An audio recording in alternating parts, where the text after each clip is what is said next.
Bismillahirrahmanirrahim. Innal hamdalillah nahmaduhu wa nasta'inuhu wa nastaghfiruh wa na'udzu billahi min shururi anfusina wa min sayyiati a'malina.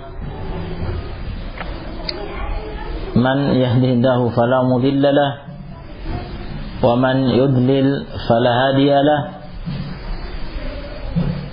Ashhadu an la ilaha illallah wahdahu la syarika lah wa ashhadu anna Muhammadan abduhu wa rasuluh sallallahu alaihi wa ala alihi wa sahbihi wa sallam. Amma ba'd. Kita lanjutkan penjelasan tafsir yang tersisa dari ayat ke-31 dalam surat An-Nur.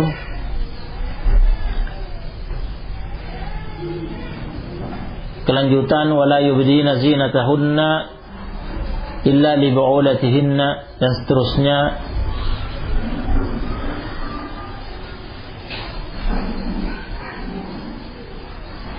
Janganlah mereka wanita-wanita mukminat itu menampakkan perhiasan dalam mereka kecuali kepada suami-suami mereka, dan seterusnya adalah golongan yang termasuk mahram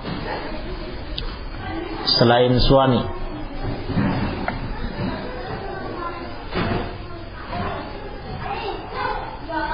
Ya, sampai pada au nisaihinna, dan ini telah dijelaskan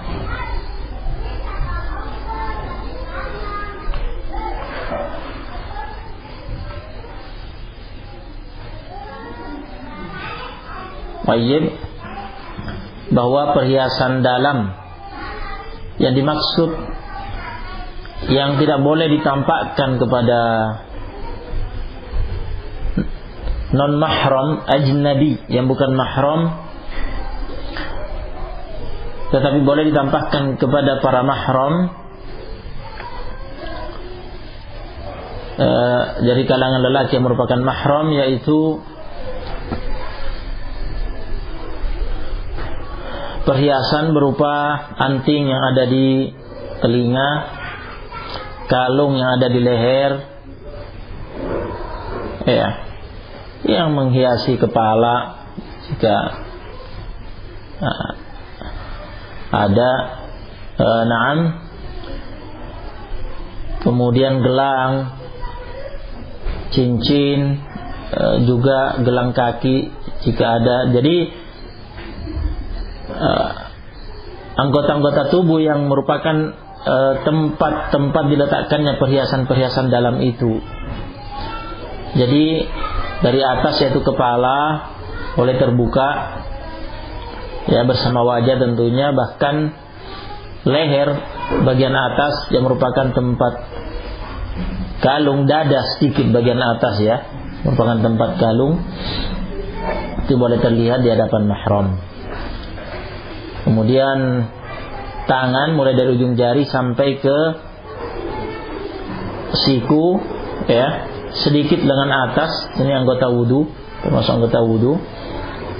Nah, kemudian telapak kaki sampai ke dua mata kaki, naik sedikit ke ujung betis.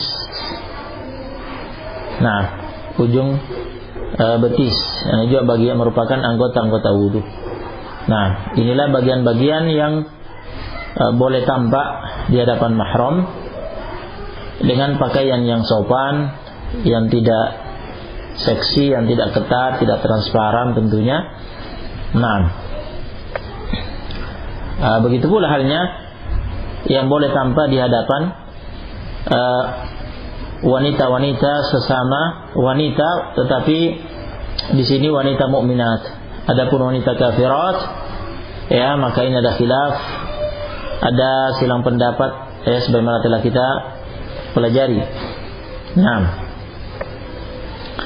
karena kekhawatiran dikarenakan mereka wanita-wanita yang tidak beriman, khawatirkan akan menyifatkan apa yang mereka lihat dari wanita-wanita mukminat kepada suami-suami mereka, kaum lelaki mereka.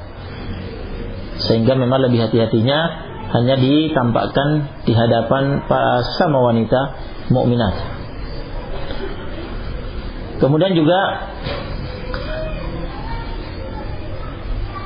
sebagai ta'liq di sini, ya,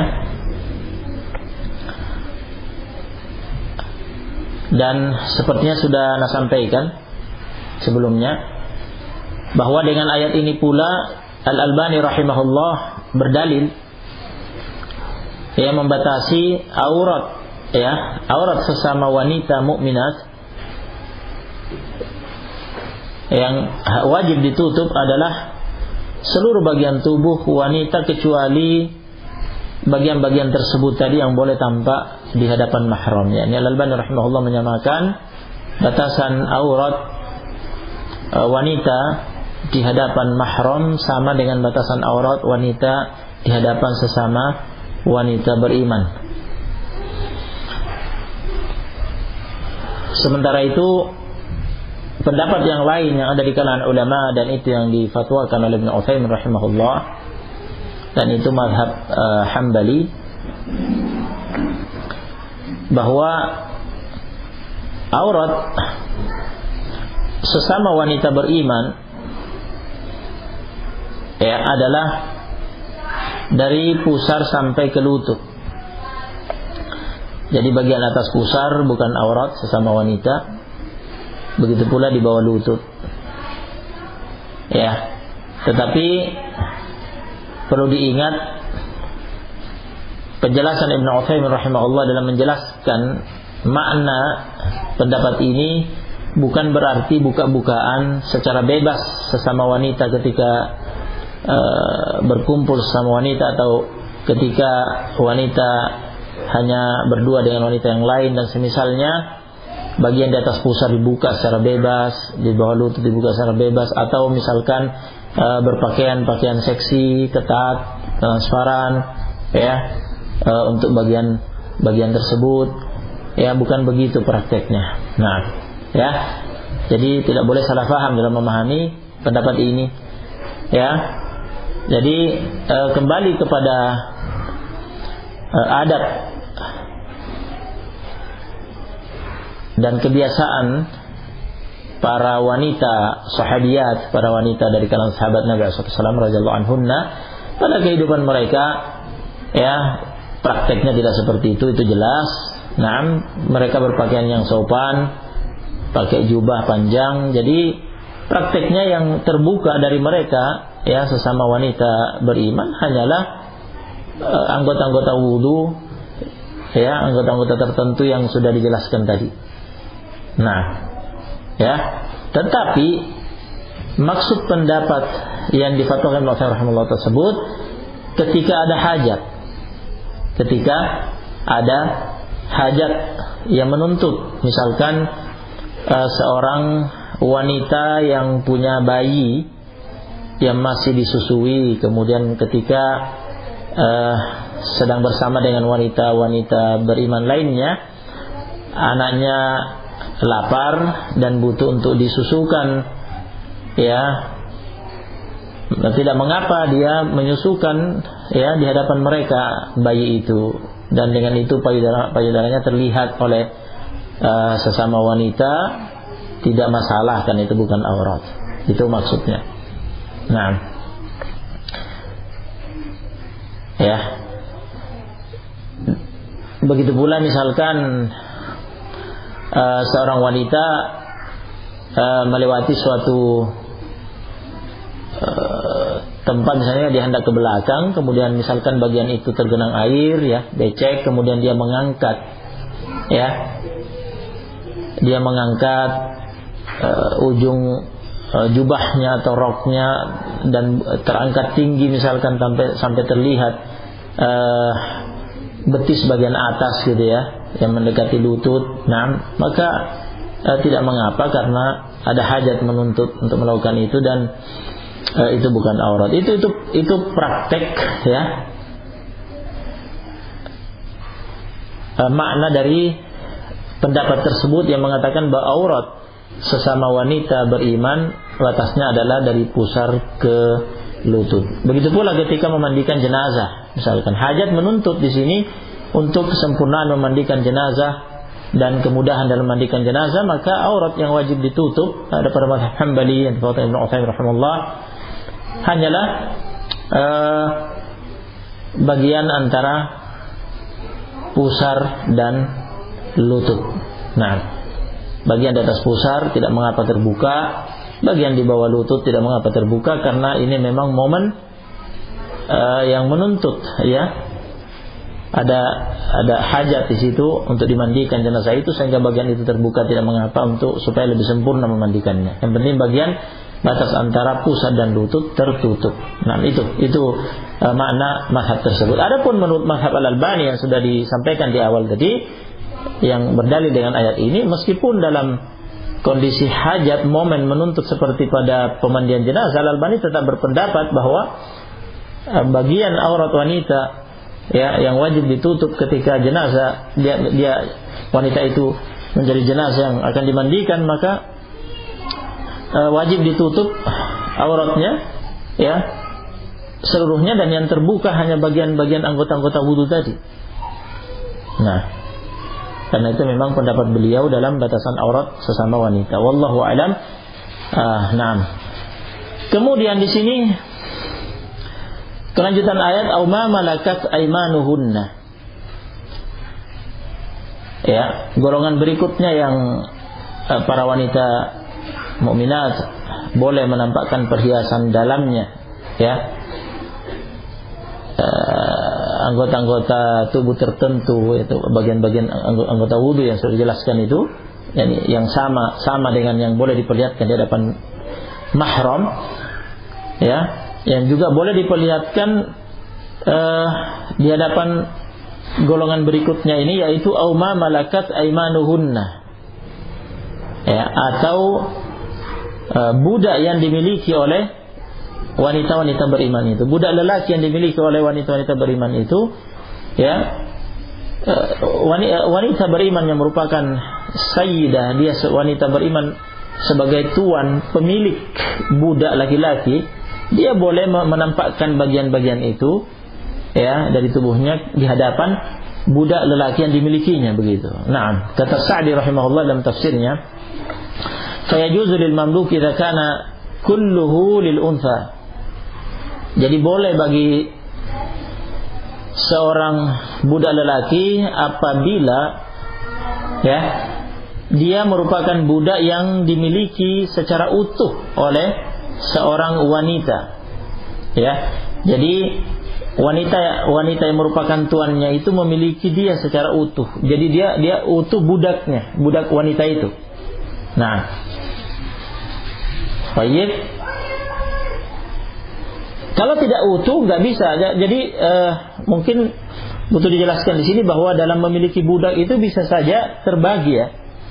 Nah, bisa saja ada dua orang, ya, berserikat untuk membeli satu orang budak, misalkan budaknya mahal, ya, dan misalkan urunan dalam membelinya setengah-setengah gitu, jadi nanti budaknya dimiliki dua orang.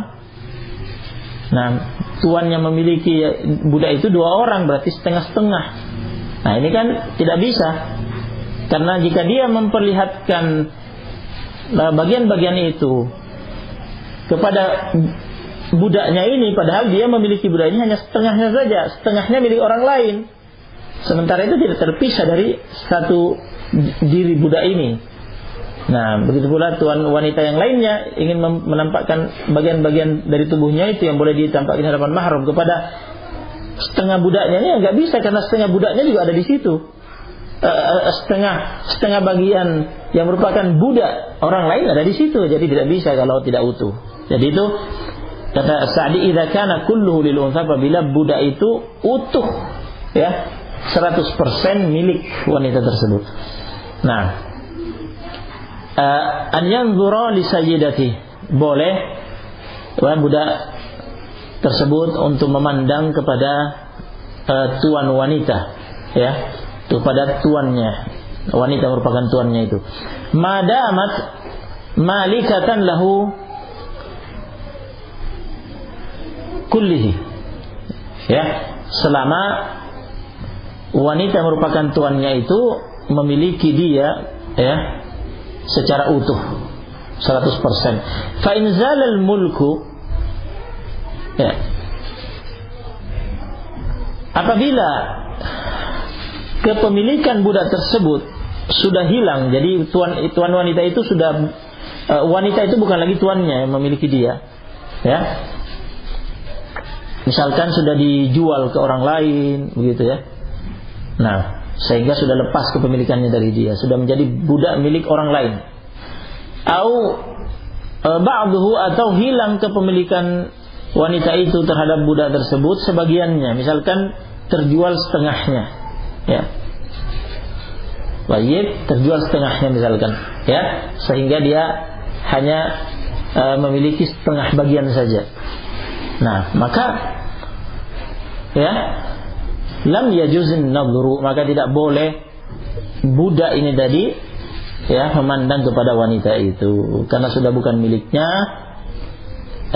yaitu itu sudah bukan tuan dia, ataukah dia hanya dimiliki oleh wanita itu sebagai tuannya hanya setengah bagian saja. Nah, jadi tidak bisa. Nah, kemudian berikutnya, golongan berikutnya, di zaman kita tidak ada perbudakan, ya, tetapi ini untuk memahami makna ayat. Nah, awit tabi'ina ghairi ulil irbati minar rijal, awit tabi'ina, atau ya, awit tabi'ina ghairi ulil irbati minar rijal, golongan lelaki, ya, yang mereka mengikut kepada wanita mukminat tersebut, ya, bersama-sama hidupnya dengan wanita-wanita mukminat itu, dan ada keterkaitan dengan wanita itu, dan tidak bisa terpisah, ya, hidup bersama. Nah, maka yang seperti ini, ketika golongan laki-laki tersebut yang mengikut itu ghairi ulil irbah, nah, termasuk golongan yang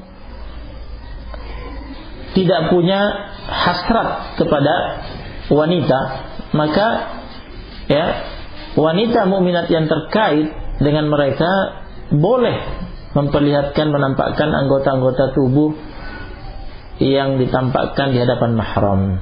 Nah, jadi sini kata Sa'di rahimahullah, ai awil ladina yattabi'unahum, yaitu maksudnya atau golongan lelaki yang mengikuti kaum mukminat. Nah, alladzina yattabi'unakum wa yata'allaquna bikum. Nah, jadi alladzina yattabi'unakum, ya, ini golongan lelaki yang mengikuti kalian, hidup bersama kalian, mengikuti kalian, wa yata'allaquna bikum, dan mereka bergantung kepada kalian, ya, terkait dengan kalian, ya, tidak bisa berpisah dengan kalian. Nah, senantiasa bersama-sama.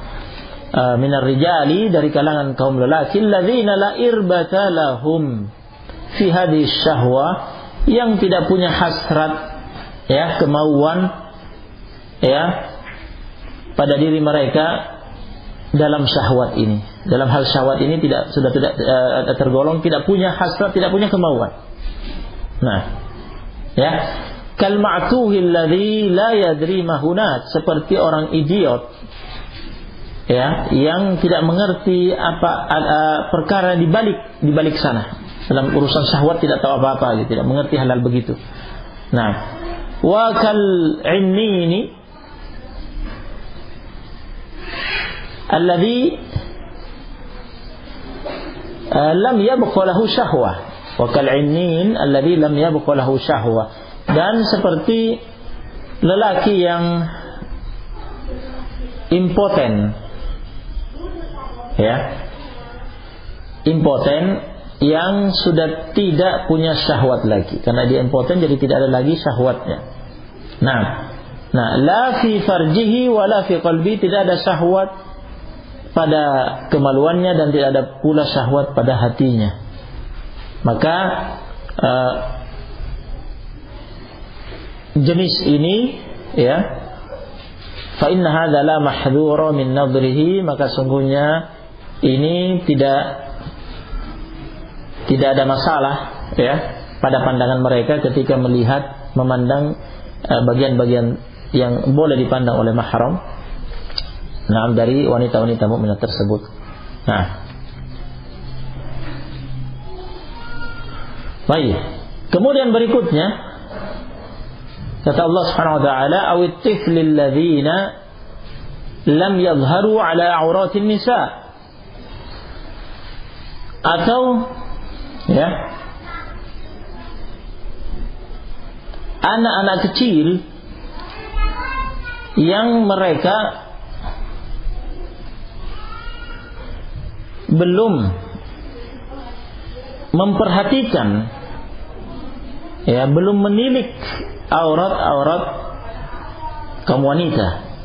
Yang dimaksud di sini, ya, dijelaskan oleh Sa'di rahimahullah, ai al-atfal alladzina duna tamyiz, yaitu anak-anak kecil yang usianya belum mencapai usia tamyiz. Ya, anak-anak kecil yang usianya belum mencapai usia tamyiz.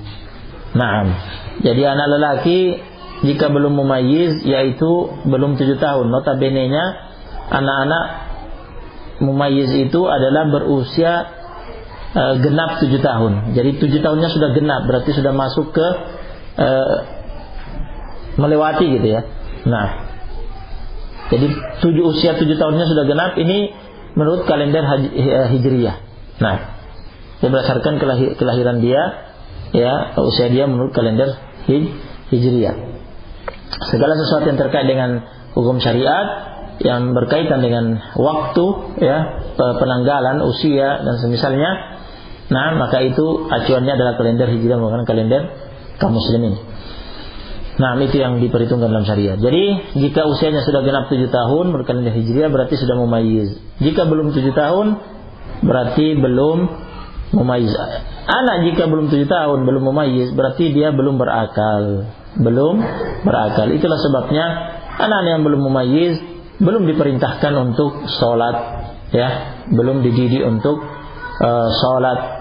Nah, sebagaimana pada hadits Nabi SAW, muru auladakum bis-sholati hum abna'u sab'in, perintahkan anak kalian sholat dalam keadaan mereka berusia 7 tahun. Jadi itu batas usia tamyiz.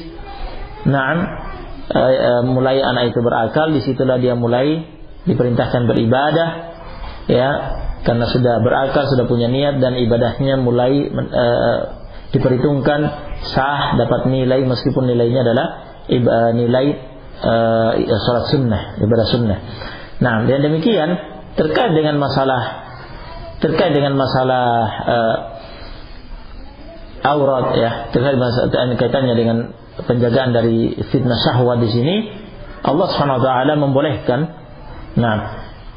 anak kecil yang belum mumayyiz karena belum berakal untuk memandang kepada kaum wanita apa yang boleh dipandang oleh kaum lelaki dari kalangan mahram. Fa innahu yajuzu nadhruhum linisa'il ajanibi, maka sesungguhnya anak kecil yang belum mumayyiz boleh, ya, memandang kepada wanita ajnabi. Wa 'allala ta'ala dzalik, dan Allah Subhanahu wa taala menjelaskan illat, fakta hukumnya kenapa dibolehkan untuk anak kecil yang belum mumayyiz, bi annahum lam yadhharu 'ala 'auratin nisa'i, bahwa sesungguhnya mereka adalah anak-anak yang belum, ya, memperhatikan, ya, mengamati aurat-aurat wanita. Ai laisa lahum ilmun bidzalik, yaitu anak-anak kecil itu belum punya pengetahuan tentang, ya, masalah aurat, masalah syahwat, ya, masalah seperti itu belum mengerti. Naam, wala yujidat fihim asy-syahwatu ba'du, ya, dan belum memiliki syahwat. Anak-anak yang di bawah usia 7 tahun itu belum memiliki syahwat. Nah, wa dalla hadha anna al-mumayyiza tastatiru minhu al-mar'atu. Ya, ini menunjukkan bahwa anak lelaki yang sudah mumayyiz, tastatiru minhu al-mar'atu, wajib bagi wanita ya untuk berhijab darinya, ya, untuk berhijab darinya. Jadi tidak boleh membiarkan dirinya dipandang oleh anak lelaki yang sudah mumayyiz itu, ya, sementara itu bukan mahram. Nah, jadi hanya boleh membiarkan dirinya dilihat bagian-bagian tubuh yang bisa dilihat oleh para mahram, ya, untuk anak kecil yang belum mumayyiz, dengan illah faktor hukum yang sudah kita dengar yang dijelaskan Allah SWT di sini, karena anak kecil yang belum mumayyiz, belum berakal, belum punya pengetahuan terkait dengan masalah syahwat dan belum ada syahwatnya. Nah, li'annahu, adapun jika sudah mumayyiz maka sudah bersyahwat, sudah mengerti permasalahan seputaran itu, ya, maka wajib bagi wanita beriman untuk berhijab darinya jika dia bukan mahram, li'annahu yadhharu ala auratin nisa, karena sesungguhnya dia sudah memperhatikan, mengamati aurat-aurat kaum wanita. Nah, ini selesai seluruh golongan yang disebutkan oleh Allah Subhanahu wa taala di sini. Nah,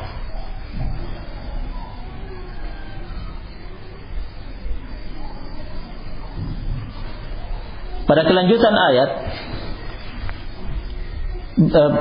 ayat ini berikutnya Allah Subhanahu wa taala berfirman, "Wala yadribna bi arjulihinna liyu'lama ma yukhfina min zinatihinna." Dan janganlah wanita-wanita beriman itu menghentakkan kaki-kaki mereka ke tanah agar diketahui, yakni melakukan itu dengan tujuan agar diketahui perhiasan mereka yang mereka sembunyikan di balik, ya, pakaian mereka yang diletakkan di kaki mereka. Nah, jadi ada jenis perhiasan yang dikenal dengan gelang kaki, ya, semisal itu, ya, dipakai di kaki. Nah, semacam gelang. Nah, Allah Subhanahu wa taala di sini melarang kaum mukminat yang mengenakan perhiasan seperti itu ketika berjalan, ya, tidak boleh menghentakkan kaki, karena jika dihentakkan maka akan berbunyi. Nah, akan berbunyi, ya. Dan itu artinya ketahuan bahwa di situ ada perhiasannya. Nah, ini merupakan wasilah yang sangat halus, ya. Wasilah yang sangat halus, ini wasilah, faktor yang sangat halus yang bisa menyeret kepada fitnah sedetail itu, ya, pengaturan syariat untuk mencegah fitnah. Nah, untuk mencegah fitnah yang sangat keji, ya, yaitu perbuatan zina antara lelaki dengan wanita. Nah, jadi memang ketat sekali syariat Islam ini dalam mencegah fitnah ini. Nah, karena itu perbuatan yang keji dan nista. Nah, barakallahu fikunna. Perhatikan,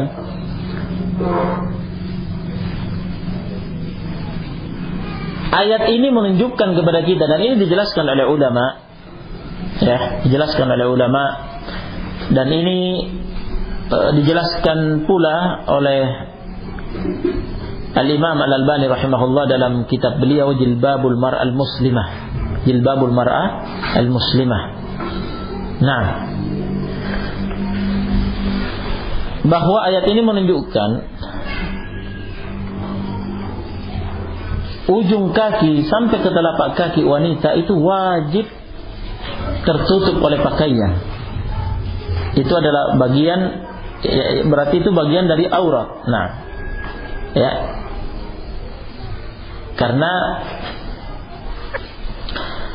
ketika Allah Subhanahu wa taala melarang seorang wanita beriman menghentakkan kakinya ketika berjalan, ya, supaya tidak kedengaran bunyi, ya, gerakan perhiasan gelang kaki dan semisalnya yang dikenakan olehnya. Itu berarti bahwa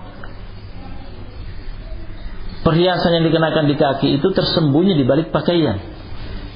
Nah, karena sekiranya telapak kaki, ya, tidak tertutup oleh pakaian, nah, kedua mata kaki misalkan, ya, yang di atasnya itu atau sekitar itu terletak gelang kaki misalkan, itu tidak tertutup oleh pakaian, maka perhiasan itu akan terlihat dan diketahui oleh lelaki ajnabi, meskipun tidak dihentakkan akan terlihat dan itu sudah memfitnah. Nah, ketika Allah Subhanahu wa taala melarang wanita mukminah itu menghentakkan kakinya agar tidak terdengar gelang kaki dan semisalnya, itu tuh berarti tertutup, tidak terlihat. Nah, sehingga satu-satunya wasilah yang bisa digunakan oleh seorang wanita yang punya penyakit, yang memang ingin memfitnah seorang lelaki, untuk menarik perhatian dia adalah ketika dia berjalan, dia hentakkan kakinya supaya terdengar, ya, berbunyi perhiasan di kakinya itu, sehingga akan menarik perhatian lelaki ajnabi. Nah, adapun wasilah memperlihatkannya tidak bisa karena tertutup di balik pakaian, sehingga wasilah yang mungkin dilakukan adalah dihentakkan kakinya sehingga terdengar. Ini pun tidak boleh, dilarang oleh Allah SWT.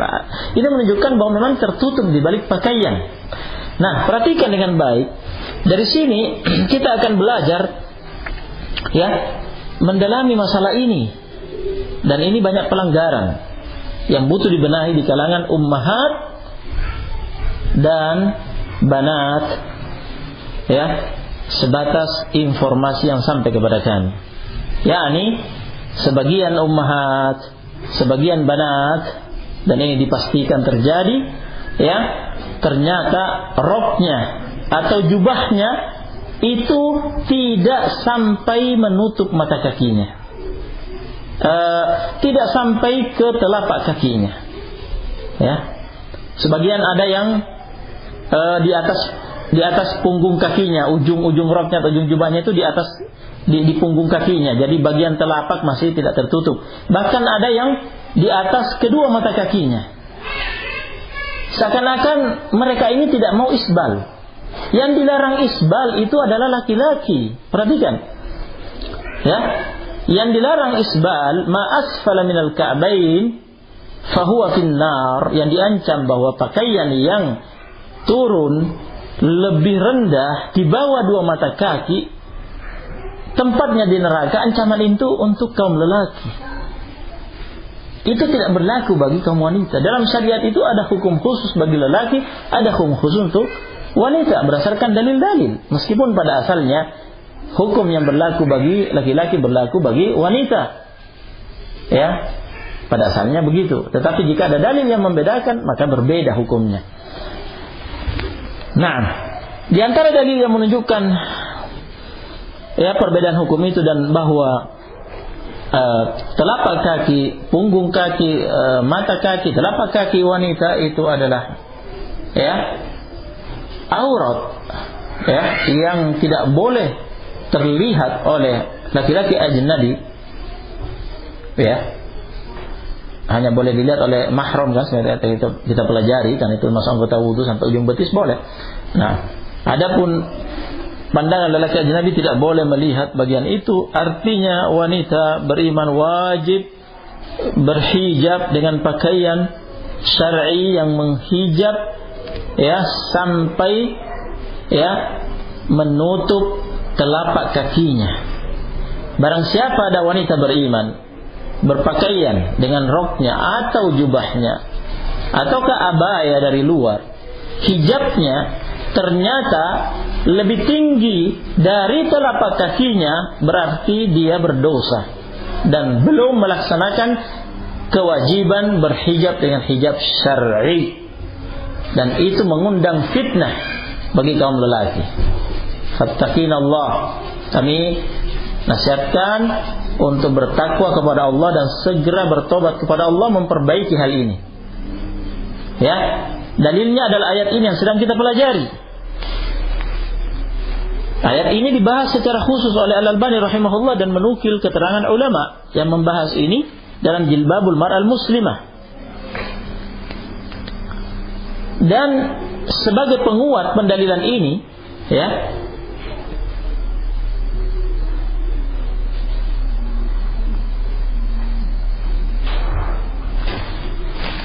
terdapat hadis yang disebutkan oleh Al-Albani rahimahullah, yaitu hadis Ibnu Umar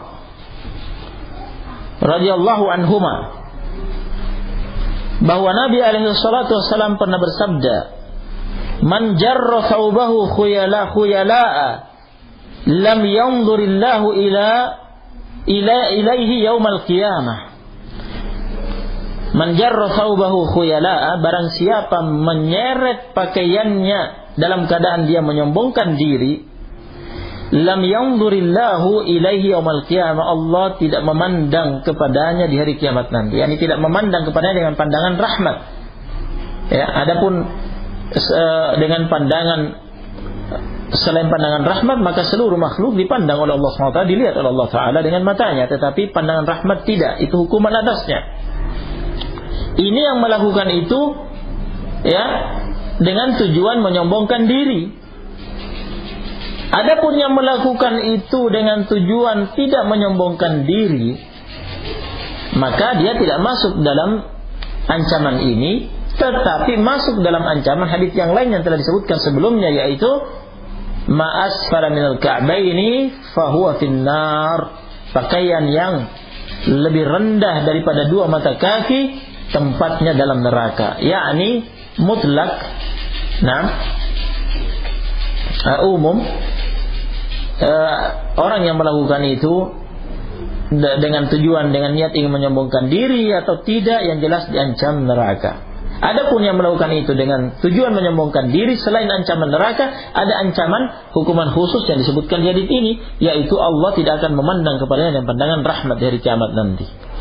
Nah, ketika Nabi menyabdakan hadits ini, faqalat Ummu Salamah, maka berkata Ummu Salamah radhiyallahu anha, fa kaifa yasna'un nisa'u biduyulihinna, maka bagaimana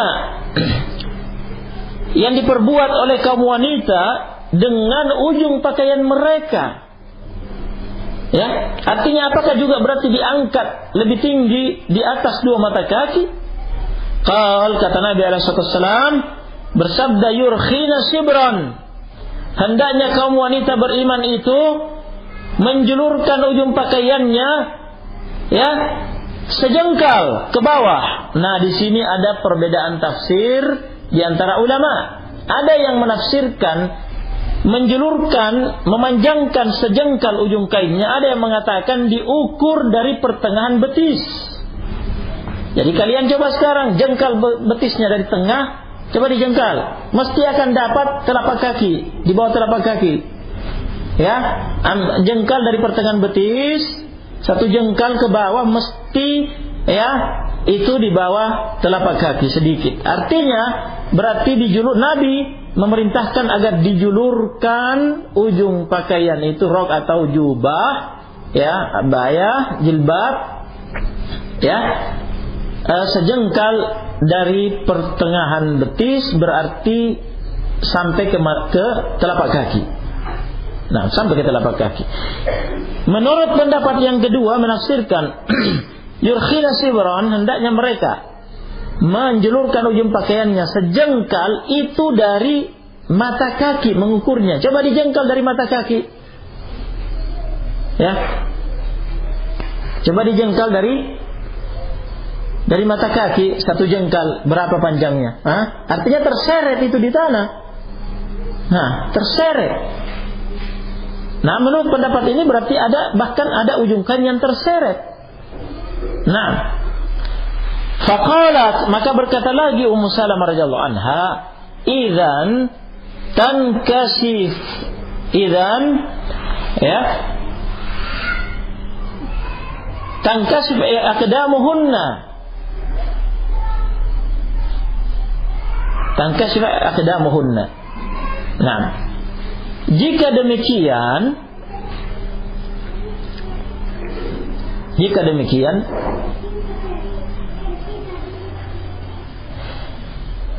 maka telapak-telapak kaki mereka akan tersingkap. Nah, telapak-telapak kaki mereka akan tersingkap jika dilebihkan sejengkal saja. Artinya boleh jadi ini menguatkan ya. Boleh jadi ini menguatkan pendapat yang mengatakan sejengkal itu ya dijengkal dari pertengahan betis. Karena jika dijengkal dari pertengahan betis satu jengkal itu ya maka hanya sedikit sekali lebihnya dari telapak kaki. Ini yang kemungkinan akan tersingkap. Idzan tankashif aqdamuhunna. Nah, adapun jika dijengkal dari mata kaki maka itu sudah lumayan ya, ujung kain yang berlebihan terseret sehingga sudah cukup aman. Jadi ada kemungkinan menguatkan pendapat tadi. Nah, oleh karena itu adanya kekhawatiran tadi ya, jika memang diukur dari pertengahan betis masih khawatir tersingkap, kata Nabi SAW menjawab kekhawatiran Ummu Salamah, qal fayurkhinahu dhira'an, maka hendaknya mereka menjulurkan ujung kainnya satu hasta, la yazidna alaihi, tidak boleh menambah lebih dari itu, terlalu panjang. Kalau lebih dari satu hasta kepanjangan. Jadi jika dihitung satu hasta dari pertengahan betis, berarti kan kelebihannya tadi mungkin sekitar satu jengkal dari, jika dijengkal diukur dari mata kaki. Nah, semisal itu tidak boleh lebih dari itu. Nah, coba ya, seperti ini bimbingan Nabi alaihissalam. Nah, ini riwayat tambahan perkataan Ummu Salamah, pertanyaan Ummu Salamah kepada Nabi SAW, kemudian dijawab oleh Nabi sampai hadis. Dikeluarkan hadis ini secara lengkap seperti ini oleh At-Tirmidzi, An-Nasa'i. Kata At-Tirmidzi, hadis ini hasan sahih. Hadis ini dinilai sahih oleh Al-Albani dalam Sahih At-Tirmidzi. Sebenarnya pokok asal hadis ini, yaitu bagian awal, diriwayatkan oleh Al-Bukhari tanpa tambahan tanya jawab Ummu Salamah dengan Nabi alaihi salatu wassalam. Ya, tetapi sudah kita dengar At-Tirmidzi menilai itu sahih, hasan sahih, Al-Albani menilai sahih, dan hadis ini memiliki syahid penguat dari hadis Ummu Salamah yang lainnya ya, yang dikeluarkan oleh Malik, Ahmad, Abu Daud, An-Nasa'i dan yang lainnya. Hadis itu yang merupakan syahid penguat itu ya, dinilai sahih oleh Al-Albani sesuai syarat Al-Bukhari dan Muslim. Nah, jelas ya. Jelas setelah penjelasan ini. Nah, apa yang sedang kita pelajari, kewajiban berhijab syar'i yang benar ya, yaitu yang menutup sekujur tubuh ya sampai ke bawah termasuk telapak kaki ya. Bahkan untuk menghindari kekhawatiran tersingkap maka dilebihkan ya maksimal sehasta. Nah, diukur dari pertengahan betis yang berarti sekitar sejengkal dari mata kaki. Ada yang terseret sedikit. Nah, dan problem yang mungkin muncul pada benak setiap orang jika wanita memiliki veil, ujung kain yang terseret. Nah, yaitu ketika dia berjalan boleh jadi akan menyentuh tanah yang bernajis, dan itu sudah ditanyakan kepada Nabi SAW dan dijawab oleh Nabi SAW bahwa itu disucikan oleh tanah berikutnya yang suci. Nah, karena ketika terseret dan terkena najis, ketika berjalan ya akan melewati tanah-tanah yang suci dan akan tersucikan dengan itu. Nah, dan jangan heran dengan masalah tersucikannya pakaian yang terkena najis hanya dengan tanah ya.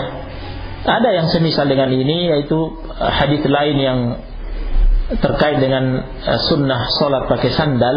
Nah, dan Nabi SAW pada hadis itu membimbing para sahabatnya radhiyallahu anhum, membimbing umat jika mereka hendak masuk ke masjid dan mengenakan sandal, dalam keadaan mengenakan sandal, ingin sholat pakai sandalnya, hendaknya ditengok telapaknya. Jika melihat ada qadar, yakni ada najis, hendaknya diusapkan, digosokkan ke tanah sampai hilang najisnya, dan itu cukup. Nah, ya, ini semisal dengan pembahasan kita bahwa tanah berikutnya yang suci yang dilewati akan menghilangkan najis ya yang menyentuh ujung pakaian yang terseret tersebut.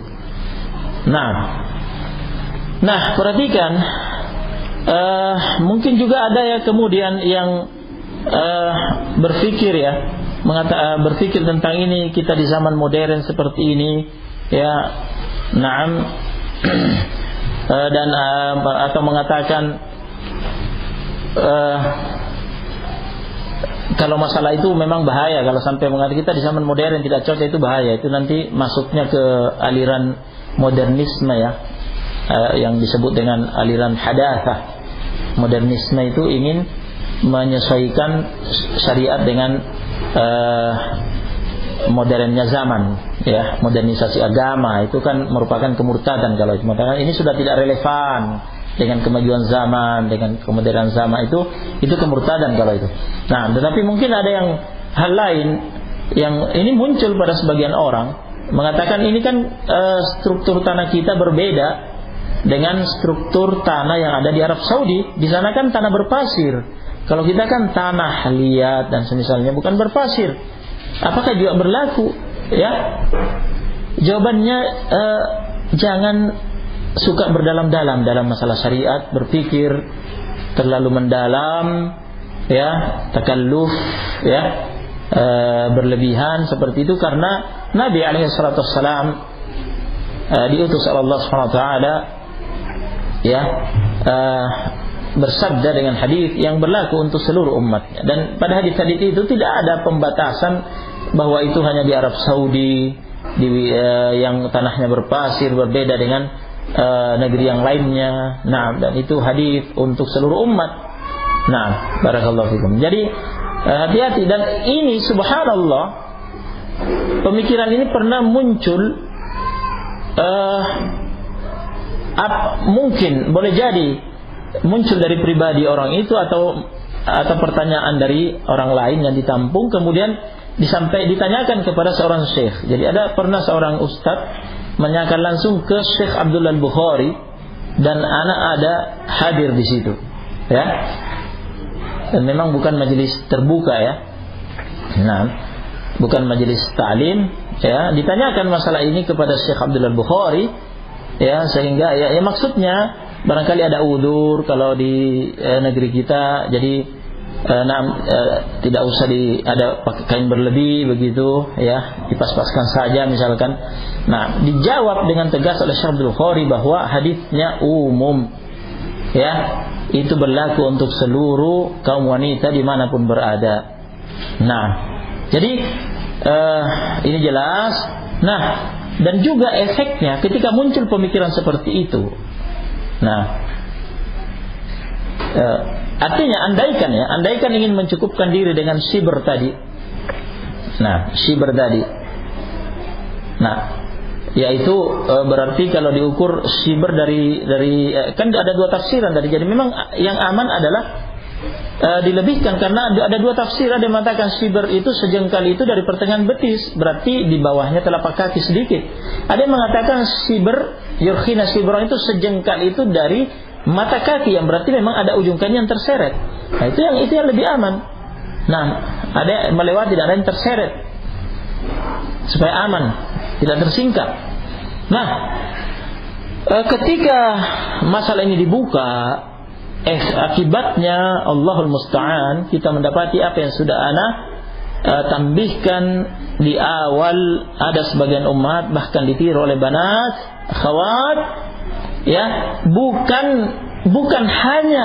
bukan hanya ujung roknya atau jubahnya, ya, bukan hanya sebatas di telapak kakinya, bahkan di atas mata kaki. Kayak laki-laki tidak mau isbal. Ya, ini fitnah, dan ini, ya, hijab yang tidak syar'i. Hijab yang tidak syar'i. Naam. Jadi hendaknya dibenahi, bertakwa kepada Allah SWT, bertobat kepada Allah SWT, segera diperbaiki. Naam.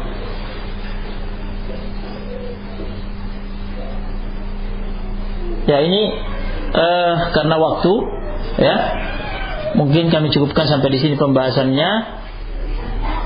Nah, kami mengharapkan agar diperhatikan, ya, bagian terakhir pembahasan kita ini. Nah, subhanallah bihamdika, asyhadu an la ilaha illa anta, astaghfiruka wa atubu ilaik.